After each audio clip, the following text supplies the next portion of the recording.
बिहार के हजारों गरीब और मजदूरों के आंसू को पोंछने वाले पत्रकार मनीष कश्यप की मां जब कैमरे के सामने फूट फूट कर रोने लगी और बिलक बिलक करके अपनी दर्द को बयां करने लगी, तो सच मानिए तो उस तस्वीर को देख करके और मनीष कश्यप की मां को बातों को सुन करके आपको भी रोना आ जाएगा।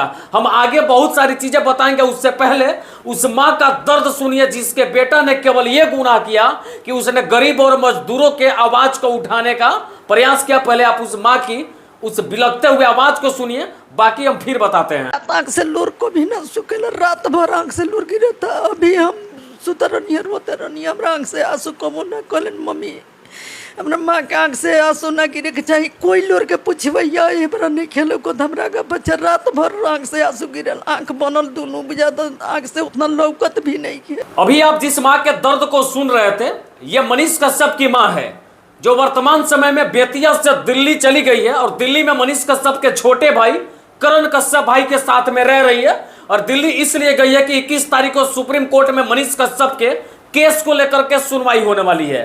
मां से यह रहा नहीं गया कि मैं यहां पे रहूं तो वहां क्या कुछ होगा वो शायद मैं देख नहीं पाऊंगी, जान नहीं पाऊंगी, इसलिए मनीष भाई की मां जो है दिल्ली चली गई है। और एक इंटरव्यू में मैं देख रहा था कि मनीष कश्यप के छोटे भाई करण कश्यप बिलख बिलख करके ये बातें कह रहे थे कि मैं अपने भाई के लिए किसी भी हद तक जाने को तैयार हूं।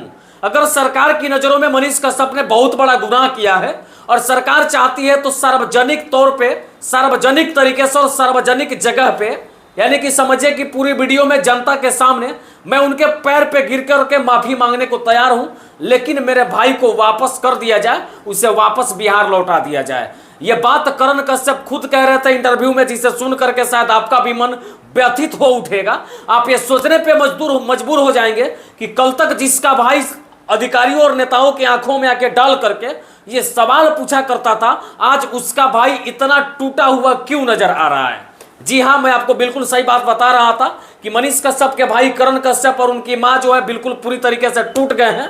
और उन्होंने साफ तौर पे एक लाइव इंटरव्यू में कहते हुए नजर आया कि मैं अपने भाई के लिए कुछ भी कर गुजरने को तैयार हूं, चाहे मुझे जो सजा देना हो दे दो, लेकिन मेरे भाई को वापस बिहार लौटा दो, मेरे भाई को वापस जेल से बाहर निकलवा दो। ये बातों तो मैंने आपको बता दिया। हालांकि 21 अप्रैल को मनीष कश्यप के केसों को लेकर के सुप्रीम कोर्ट में सुनवाई होने वाला है। उस सुनवाई में अदालत का क्या कुछ फैसला आता है। और सबसे गंभीर बात तो यह कि मनीष कश्यप के ऊपर NSA लगा है और उसके बाद UAPA भी लगाने की बात की जा रही है। हालांकि इन सभी तथ्यों में कितनी सच्चाई है, 21 अप्रैल को जैसे कोर्ट में सुनवाई होती है और क्या कुछ आदेश न्यायालय का आता है, उसका भी अपडेट हम आपको बताने का प्रयास करेंगे। लेकिन उससे पहले जाते जाते एक बार मैं फिर बता दूं कि जो लड़का कल तक अधिकारियों और नेताओं की आंखों में आके डाल करके सवाल पूछा करता था, उसके भाई और उसके मां को इस तरीके से टूटा हुआ देख करके और टूटे लफ्जे में बात करते हुए देख करके सच पूछिए तो दिल व्यथित हो उठा है। और ऐसे लग रहा है जैसे सच मायने में राजनीति लोगों के सामने, राजनेताओं के सामने किसी का भी बस नहीं चलता है। वे अपने सत्ता और अपने सत्ता के शीर्ष पे बैठे रहने के लिए किसी भी हद तक जा सकते हैं। बाकी 21 अप्रैल को जो कुछ भी अपडेट आएगा उसका एक एक पल का अपडेट दिखाने का प्रयास कर रहे थे। बाकी मुझे लगा कि मनीष भाई के छोटे भाई करण कश्यप और उनकी मां का ये पूरा बात जो है उनके दर्शकों तक जाना चाहिए था, इसलिए मैं वीडियो बना रहा था। बाकी जय हिंद, जय बिहार।